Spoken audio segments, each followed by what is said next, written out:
Seorang raja memiliki banyak gajah dalam tentara perangnya. Ada seekor gajah yang sangat kuat, sangat patuh, dan sangat terampil, serta memiliki keterampilan perang terbaik. Dalam banyak pertempuran, dia dikirim ke medan perang, tidak pernah kembali kecuali dalam kemenangan. Dia adalah gajah kesayangan sang raja dari ratusan bahkan dari ribuan gajah lainnya. Sang gajah selalu berperang bersama sang raja, penguasa di wilayah barat tersebut. Waktu berjalan terus dan sang gajah semakin tua, sehingga baginda raja tidak lagi mengirimkannya ke medan perang. Tetapi gajah tersebut tetap menjadi bagian dari tim sang raja. Karena setiap saat ketika sang raja melihat gajah tersebut, dia menjadi senang, menjadi bahagia. Sang gajah tetap mendapatkan perhatian serta fasilitas utama dari sang raja. Suatu hari, sang gajah berjalan menuju tepi danau untuk minum. Ketika dekat bibir danau, sang gajah kakinya terjebak di lumpur di tepi danau. Setiap gerakannya bukan membawanya naik, namun semakin tenggelam perlahan.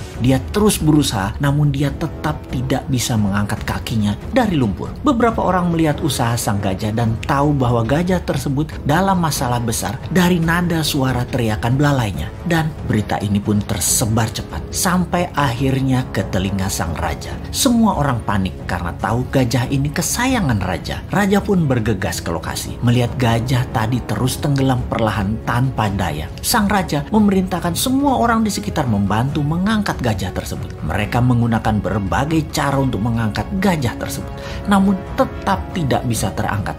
Ini bukan makhluk kecil, ini gajah yang besar. Dalam kegelisahan dan kepanikan raja serta orang sekitarnya, datanglah mantan Perdana Menteri penasehat sang raja dulu. Dia memahami situasi saat itu. Dia menatap sang gajah, kemudian menatap sang raja sambil mengatakan, "Baginda, mainkan genderang perang segera saat ini di sekitar danau. Mainkan dengan keras dan semangat." Raja pun terkejut dengan saran itu, namun dia perintahkan hal itu untuk dilaksanakan. Tak lama kemudian, genderang perang dimainkan, memainkan musik perang. Ajaib, mata sang gajah tua tadi berubah menajam. Tubuhnya mulai bergerak-gerak. Ada perubahan dari perilaku sang gajah kemudian. Sang gajah perlahan mulai bangkit dan tanpa bantuan siapapun, sang gajah perlahan menarik dirinya melawan sedotan lumpur dan bergerak naik serta kemudian berdiri. Semua orang terkejut, tak terkecuali sang raja. Ternyata bukan karena kekurangan atau kelemahan kemampuan fisik yang terjadi pada gajah tersebut. Yang dibutuhkan hanya suntikan semangat dari dalam. Dan ketika hal itu didapati,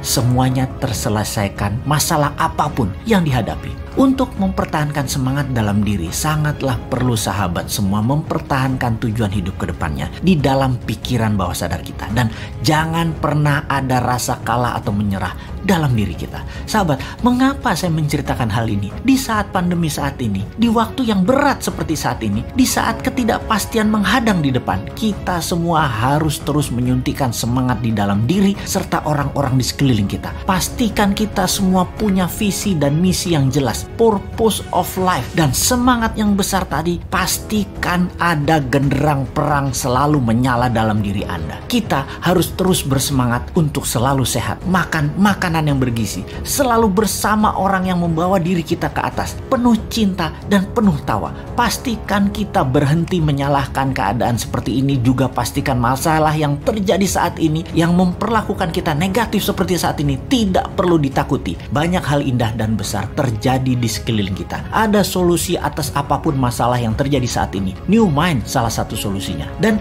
tak lupa, selalulah bersyukur atas apapun yang kita terima, bersyukur atas apa yang terlepas, dan bersyukur atas apa yang akan kita peroleh.